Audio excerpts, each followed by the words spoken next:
ঠিক আছে? এরপরে তোমার একটা ট্রেনিং এক্সাম করতে গেলে তোমার কি জিনিস করতে হবে? এই 4-5টা কোশ্চেন জিনিস করতে হবে। 4-5টা কোশ্চেন জিনিস করতে হবে। আপনার এই যে পুরা কি সমস্যা? পুরা এই কোনা কত করে এটা ছোটবেলা থেকে আগে কত ছিল? কত ছিল? এখন বয়স কত আপনার? 26। তবে 26 মানে আপনি জ্ঞান হওয়ার পর থেকে এটা দেখতেছেন, তাই তো? চাইল্ডহুড থেকে ওরা আসছে এবং এই 26 বছরে এটা আস্তে আস্তে গ্র্যাজুয়ালি তাহলে স্লো প্রোগ্রেশন, তাই তো? 26 বছর বয়সে আর তার এত বড় হয়েছে, অনেক বড় হয়েছে, কিন্তু সে ছোটবেলা থেকে তাহলে প্রোগ্রেস কি স্লো। ব্যথা আছে? ব্যথা কবে থেকে? ছোটবেলা থেকে এত বড় হয়েছে, আগে তো ব্যথা ছিল না। তো আজকেই যে ব্যথা বলতেছে এটা কি ছিল? পেইনলেস সোয়েলিং, তাই না? তাহলে পেইনলেস সোয়েলিং কারণ তোমার জামা হয়ে গেল। আর কিছু জানতে চাও?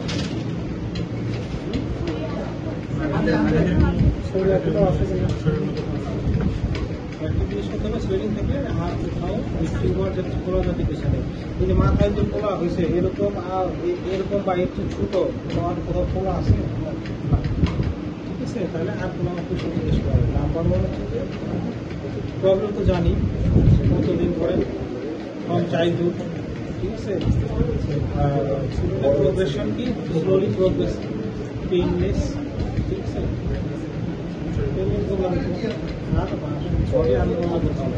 এই কয়েকটা কোশ্চেন কিছু জিজ্ঞেস করতে হবে।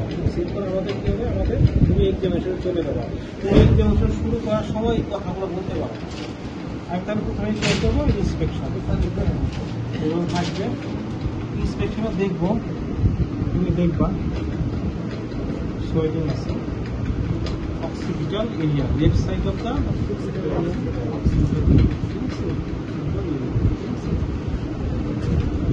okay.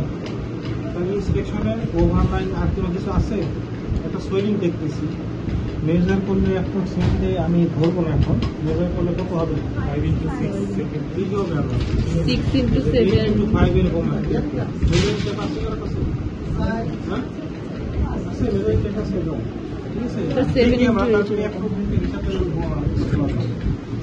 এখন এখানে ইন্সপেকশন আর একটা ইম্পর্টেন্ট জিনিস দেখবো, সেটা কি দেখবো? দেখতেছি সাইজ শেপ 10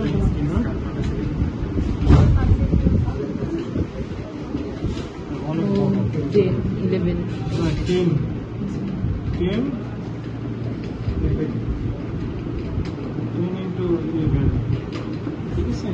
তাহলে তুমি 6 × 5 করলে মানে 10 মিস্টেক করা যাবে, তাহলে 10 × 10। তাহলে তোমার একটা আইডিয়া দেখো, ঠিক আছে? মানে এক দুটো একটা মান থাকতে হবে, ঠিক আছে? ওকে, তাহলে swelling, there is swelling on the left side of the left occipital area measuring about 10 × 11 centimeter or measuring 10 × 10 centimeter. এটা কিরকম শেপ? ওভাল বা তুমি বলো স্ফেরিক্যাল। শেপটা স্ফেরিক্যাল। ওভারলাইন কি?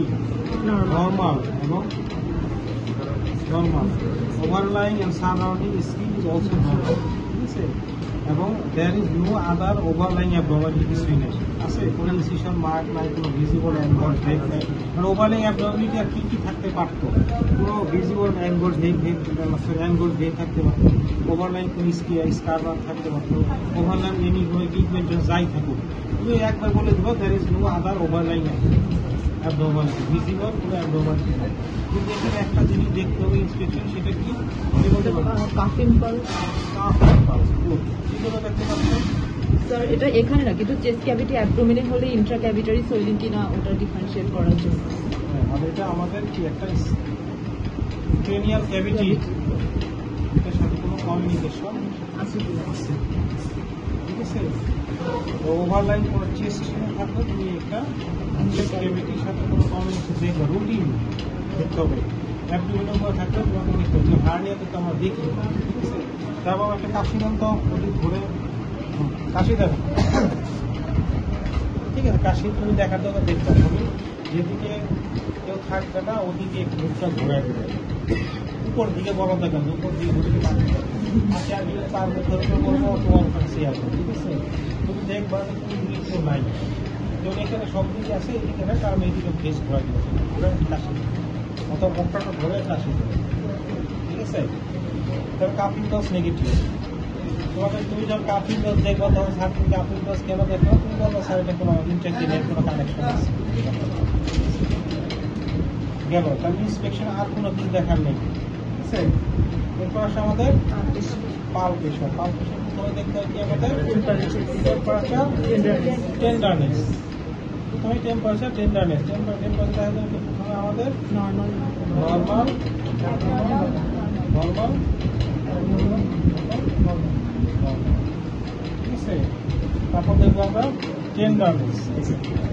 টেন্ডারনেস আমি এখানে চাপ দিব, দেখবো নন টেন্ডার, ঠিক আছে? এরপরে আমরা সোয়েলিং এ কি দেখবো যে সোয়েলিংটা আমরা সারফেস মার্জিন।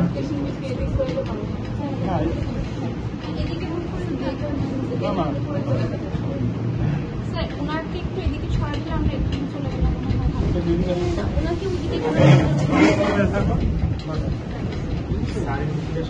না আমি তো দেখাতে হবে না, টেম্পারেচার টেন্ডার দেখা শেষ। টেম্পারেচার টেন্ডার দেখতে গেলে তোমাকে অবশ্যই পিসের দিকে তাকাইতে হবে, তুমি এবার চাপ দিয়ে দেখতে হবে, ঠিক আছে? দেখুন আমরা দেখবো সোয়েলিংটা ভেরিফিকেশন করবো। সোয়েলিংটা দেখো সারফেস ঠিক আছে, মার্জিন তো দেখা যাচ্ছে না, ওয়েল ডিফাইন্ড এবং রেগুলার।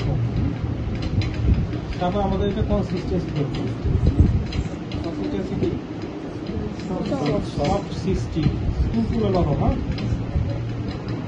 সফট বলতে পারো 60 বলতে পারো, ঠিক আছে?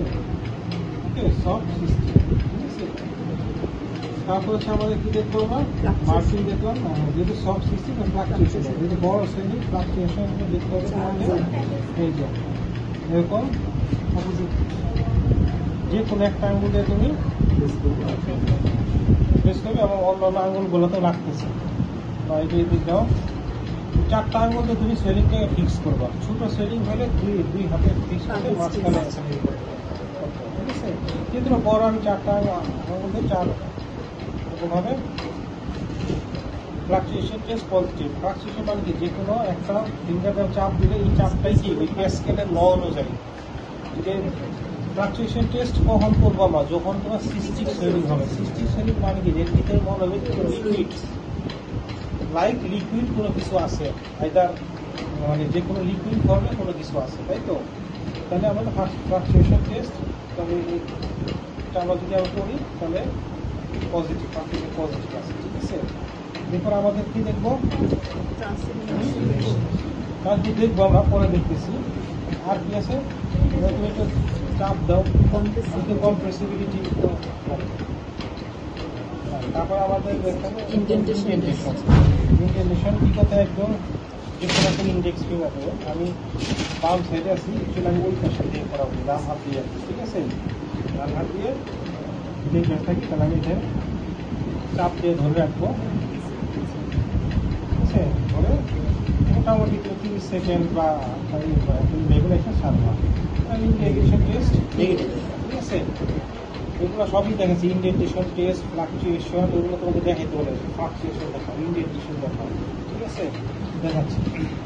তারপরে তোমার হচ্ছে কি, এরপর আমি দেখো ফিক্সিটা কি ওভারলাইন স্ক্রিনের সাথে, ওভারলাইন স্ক্রিনের সাথে কি আমি স্ক্রিন আলাদা ধরতে পারতেছি না, এখানে অ্যাকচুয়ালি ফিক্সডই বলো যে ওভারলাইন স্ক্রিন সাথে ফিক্স আছে, অসুবিধা, ঠিক আছে? কারণ স্কাল্পের নিচে যে কোনো সোয়েলিংয়ে থাকবে সেটা ওভারলাইন স্ক্রিনের সাথে ফিক্স না থাকলেও তুমি স্ক্রিন আলাদাভাবে ধরতে পারবে না, একটা টাইট স্ক্রিনের মধ্যে থাকে, ঠিক আছে? তুমি বলো ফিক্স, অসুবিধা নেই, ঠিক আছে? ফিক্স। তা আন্ডারলাইন কি, আন্ডারলাইন কিন্তু আমরা দুইটা ডিরেকশনে, ঠিক আছে? এখানে কি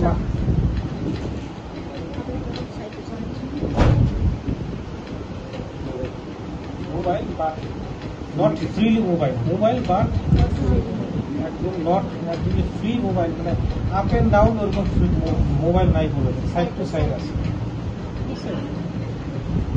তুমি বলতে পারো যে স্যার মোবাইল আছে বাট ইজিলি ফ্রিলি মোবাইলটা গেল। আর কি আছে এরপর আমাদের একটা দেখি না ফাঁক দেখি না একটা বড় সুইডিং একটা মার্জিন এটা তো মার্জিনে জাস্ট একটু উপর আমি চাপ দিব, সুইডিংটা সরে যাবে, তাই তো? এর ওইরকম কোনো লক্ষণ নাই, হ্যাঁ আছে সুইডিং মানে ফিক্সই আছে। গেল। এরপরে এখানে আমাদের আরেকটা কি দেখতে বললাম যে ফ্লাকচুয়েশন, টর্কসলাইট আছে, টর্কসলাইট আছে। আচ্ছা, ফ্লাকচুয়েশন পরে দেখাচ্ছি। আরেকটা বাকি আছে, সেটা হচ্ছে আমাদের এখানে দেখতে হবে যে বনি ইনডেন্টেশন। যে কোনো বনি স্ট্রাকচারের উপরে যখন কোনো সোয়েলিং থাকে, স্পেশালি কি থাকে, যেহেতু এটা ছোটবেলা থেকেই আসে, তাহলে কি হওয়ার চান্স? ঠিক আছে, চাইল্ডহুড থেকে তো এটা আছে এবং তাহলে এটা ডার্ময়েড হওয়ার পসিবিলিটি হচ্ছে সবচেয়ে বেশি। কারণ চাইল্ডহুডে তোমার লাইফ হবে যেটা বলতো যে না 5 বছর ধরে আছে, তাহলে আমি অন্য লাইফ চিন্তা করতাম, অন্য কিছু করতাম।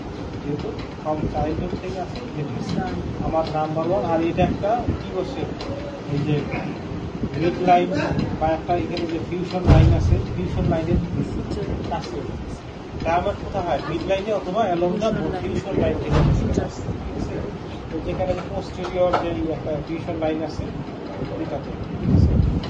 ওই জন্য আমাদের যেহেতু লং স্ট্যান্ডিং একটা বনি সারফেসের উপরে আছে, সেই জন্য আমাদের কি দেখতে হবে?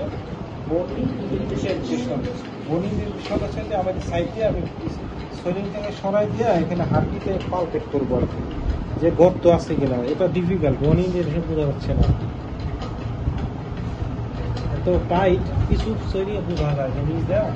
মানে বনি নিচের বোনসটা এখানে যে সারফেস, ওখানে যা দেখবো যে ওই সোয়েলিং এর যে উপরে যে নিচে যে বোনসটা, সেটা দেখবো যে একটু দেবে গেছে নিচের দিকে, মানে গর্ত মতো ফিল হবে। আমি এখান থেকে পাম্প করে যাবো, সোয়েলিং এখানে যখন যাবো, তো পরের দিকে একটা হাড্ডিটা মানে নিচের দিকে ডিপ্রেশন আছে।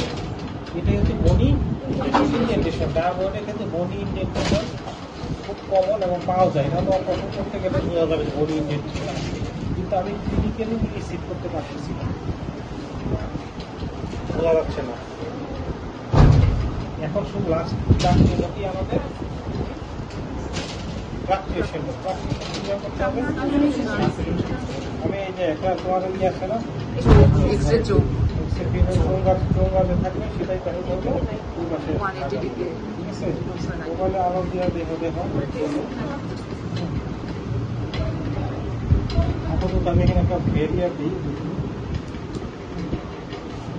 তো লাইট মানে এই লাইট হয়ে গেছে বোঝা যাবে না।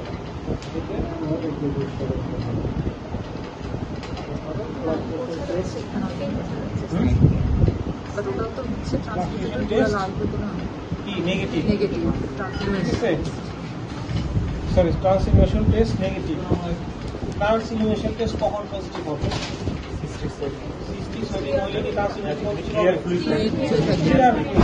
তাহলে ব্রিলিয়েন্টলি ট্রান্সফরমেশন টেস্ট পজিটিভ হতে পারে, নেগেটিভ হতে পারে। যদি পজিটিভ হয় সেটা ধরার বলতে হবে এটা কি ব্রিলিয়েন্টলি পজিটিভ নাকি non brilliantly. Brilliantly positive transformation test কোথায় কোথায় হয়?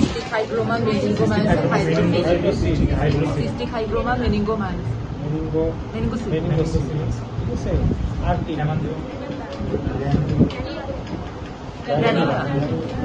আছে ব্র্যাঙ্কিওসিস্ট আছে, ঠিক আছে? এগুলো সারা কি ধরে ভাই যাবে যে ব্রিলিয়েন্টলি ট্রান্সলুমিনেন্ট এরকম কিছু সোয়েলিংয়ের নাম বলে, ঠিক আছে? তাহলে আমার এক্সামিনেশন কিন্তু শেষ। আর কোনো কিছু বাকি আছে?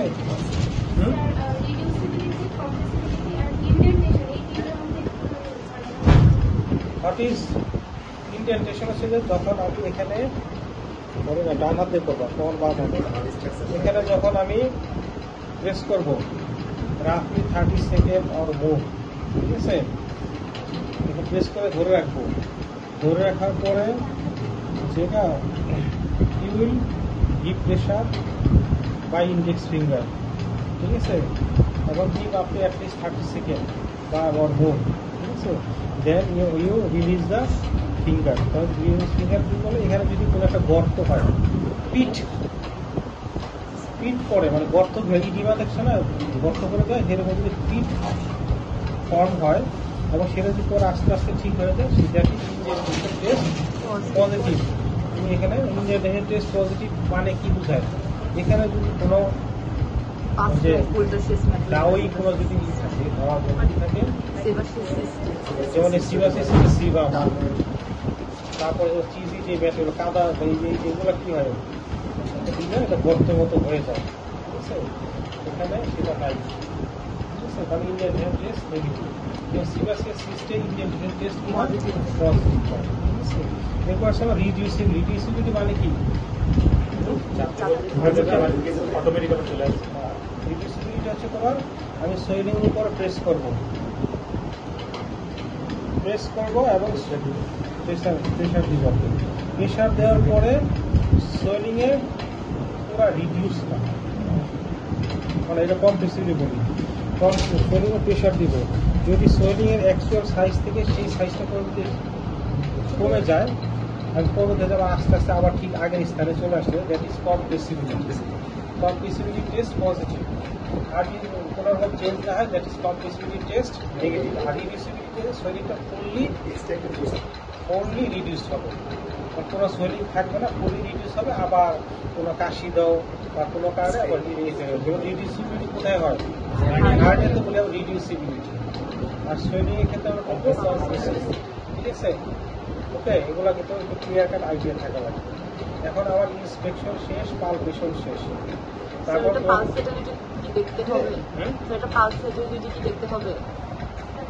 না পালসিটি কেন দেখতে পাচ্ছ? স্যার হেমানজিওমাতে যে দেখি, এখানে কি রুটিন প্রসিডিউর হিসেবে দেখতে হবে হেমানজিওমা কি পসিবল? সেটাই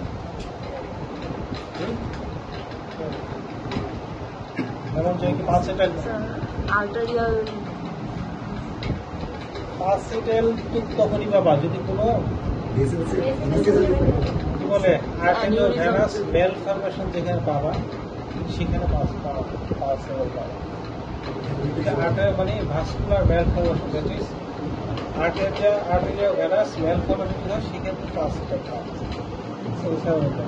আর এত বছরে পালসেটাইল থাকলে তুমি ইন্সপেকশন দেখতে পাবো পালসেটাইল, ওগুলো এত মাথায় ঘামানোর দরকার নেই। এখন আমার এক্সামিনেশন শেষ, এখন আমাকে বলতে হবে, তোমাকে বলতে হবে টেল ইউর ফাইন্ডিংস বা ডেসক্রাইব ইউর ফাইন্ডিংস। এখন যে দুইটা আমি ইন্সপেকশন এবং পালপেশন করছি, সেটা কম্বাইন করতে হবে, ঠিক আছে। কম্বাইন করতে হবে তোমার, তাকে বলবা there is a left side of the left region measuring about 10 into 10 centimeter in size, globular in shape, spherical or globular in shape, okay, with well-defined margin and surface.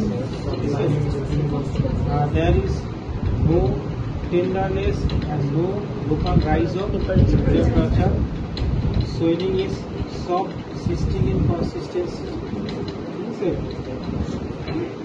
Soft, cystic consistency. Fluctuation test positive, but translumination test is negative. Translumination test is negative. Okay. আর কি বাদ করলো? Indentation test negative. Sleeping side negative, bone indentation negative, fixed. Swelling seems to be fixed with the overlying skin, but swelling is free from the underlying structure. Free from underlying structure, but not freely movable. But swelling is free, freely movable from side to side and not easily mobile up and down. And there is there is no visible abdomen, like swelling over the bone to this picture. Swelling has no visible papules. There is no visible abdomen, that is swelling has no visible vein, no visible overlying scar bar, no over surrounding and overlying skin pigmentation কিছু বলতে পারবে, ঠিক আছে? তার উপর examination শেষ। এরপর তোমাকে বলবে হোয়াট ইজ ইউর ডায়াগনোসিস। তোমার ডায়াগনোসিস কি? তুমি বলবে sir it's a case of dermoid substance swelling, dermoid cyst. In case of dermoid cyst, তখন তোমাকে বলবে কেন তুমি dermoid cyst বলবে, dermoid বা dermoid cyst বলবে। তুমি বলবো sir swelling is present since childhood থেকে আসছে, swelling is slowly growing, and swelling is painless, soft cystic consistency, ঠিক আছে? এখানে একটা জিনিস বডি ইনডেন্টেশন থাকলে আরো ডায়াগনোসিস স্ট্রং হয়। হয়তো বডি ইনডেন্টেশন আছে বাট এটাকে সিট করতে পারতেছি না, বুঝতেছি না, ঠিক আছে? না বুঝে জুতো বানা দরকার, ঠিক আছে? এবং আবার এই বলো এই কারণে আমাকে ডায়াগনোসিস সিস্ট করা হচ্ছে। তারপর বলবো যে তার একটা লাইকোমা না কেন, লাইকোমা তো এরকমই থাকে, সব সিস্টেম কনসিস্টেন্সি। তো স্যার লাইকোমা থাকবে কি সাইন পজিটিভ থাকবে এবং উপরলাইক সারফেসটা থাকবে সিমস লাইক কি লোবিউলেটেড সারফেস থাকবে এবং লাইকোমা ইজিলি মোবাইল থাকে, ওভারলাইং স্কিন এবং আন্ডারলাইং স্ট্রাকচার। তারপর তোমাকে বলে যে স্কাল্প তো আমাদের one of the most common কি হয় সোমাসিস সিস্টেম কেন? স্যার এখানে কোনো লাল টার্ম নেই এবং ইনডেন্টেড গেল এই সব ঘটনা, ঠিক আছে? তারপর তোমাকে বলবে ভাবি এটা কোনো ভাস্কুলার ম্যালফরমেশন বা হেমানজিওমা না, because there is no compressibility test is negative, ঠিক আছে? যদি ভাস্কুলার ম্যালফরমেশন হতো বা হেমানজিওমা হতো তাহলে কিছু না কিছু তোমার কম্পিসিবলি টেস্ট পজিটিভ থাকবে, থাকবে। এখন তুমি এটা তুমি বললা এবং এরপর তুমি তোমাকে বলবে যে আর কোনো কিছু তুমি এক্সামিনেশন করতে চাও কিনা, যেহেতু এটা অক্সিপিটাল এরিয়াতে আছে। Yes, I will also cervical নিম্ন, ঠিক আছে? তোমাকে অবশ্যই সার্ভাইকেল নিম্ন দেখতে হবে, ঠিক আছে? কেন রুটিন, ঠিক আছে? সার্ভাইকেল নিম্ন দেখতে পারো, তখন তোমাকে সার্ভাইকেল লিমিট এক্সামিনেশন দেখতে পাবো। সার্ভাইকেল লিমিট এক্সামিনেশন শিখে আছে না, শিখতে হবে, দাম দেয়, ঠিক আছে? এই হচ্ছে তোমার শৈলী। তাহলে এক্সামিনেশন করো একজনে।